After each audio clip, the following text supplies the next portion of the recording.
In this guide, we are going over how to fix Raid Shadow Legends fusion tokens not showing. This is Aiden from JustBoz, and before we get into this guide, make sure to like the video and subscribe to the channel with all notifications on. It really does help with the channel and it lets us know that you want more content like this, so we greatly appreciate it. If at any point throughout this guide you did have any questions, just ask them down in the comment section below and we can help you out further. I'm going to be doing my best to reply to every single comment down there.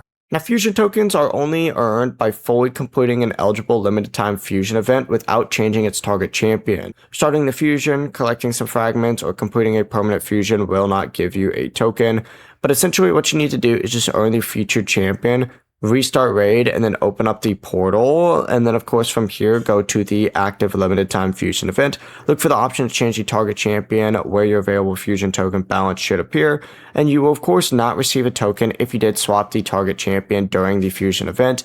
So any tokens spent on an unsuccessful swap are then returned only after the event expires. If you did complete an eligible fusion without swapping, the token still does not appear. What you need to do is back out, select your profile picture, select info, hit support, and create a new ticket up in the top left. Make sure you do include your player ID and the name of the fusion champion you completed, and just let them know that you did not receive your token. Before you do leave, make sure to like the video and subscribe to the channel with all notifications on. It really does help with the channel and it lets us know that you want more content like this. We'd greatly appreciate it. And if at any point throughout this guide you did have any questions, just ask them down in the comment section below and we can help you out further. I'm going to be doing my best to reply to every single comment down there. Peace.